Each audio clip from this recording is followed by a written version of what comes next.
എറണാകുളം ജില്ലയിലെ മട്ടാഞ്ചേരിയിലാണ് ജൂതന്മാരെ പ്രശസ്തമായിട്ടുള്ള ആരാധനാലയം സ്ഥിതി ചെയ്യുന്നത്. വളരെ പഴയൊരു സിനഗോഗാണിത്. ഇന്ത്യയിലെ തന്നെ ആദ്യത്തെ ജൂതപ്പള്ളി സ്ഥാപിച്ചിരുന്നത് കൊടുങ്ങല്ലൂരാണ് എന്നാണ് പറയപ്പെടുന്നത്. എന്നാൽ പിന്നീട് കൊടുങ്ങല്ലൂരിൽ നിന്ന് ഈ ജൂതന്മാർ കൊച്ചിയിലേക്ക് താമസം മാറ്റിയ കാലത്ത് നിർമ്മിച്ചതാണ് ഈ കാണുന്ന സിനഗോഗ്. ഇതിന് തന്നെ ഒരുപാട് പഴക്കമുണ്ട്. ഇതിന് മുന്നിലായി നമുക്ക് പഴയൊരു ഘടികാരം കാണാൻ സാധിക്കും. അത് അന്ന് വെച്ചിരിക്കുന്നതാണെന്നാണ് പറയപ്പെടുന്നത്. അതുപോലെ തന്നെ ഈ സിനഗോഗിനുള്ളിലെ തറയോടുകൾ അത് പ്രത്യേകം നമ്മുടെ ശ്രദ്ധ ആകർഷിക്കുന്ന ഒന്നാണ്. അത് ചൈനയിൽ നിർമ്മിച്ച് കൈകൊണ്ട് വരച്ച ചിത്രങ്ങളോട് കൂടിയിട്ടുള്ള 256 പോഴ്സ്ലിൻ തറയോടുകളാണെന്നാണ് പറയപ്പെടുന്നത്. ഇതന്ന് വെച്ചിരിക്കുന്നതാണ്.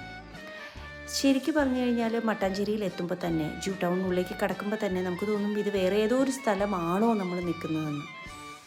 നമുക്ക് തീരെ പരിചിതമല്ലാത്തൊരു അന്തരീക്ഷമാണ് അവിടെ നമ്മളെ കാത്തിരിക്കുന്നത്.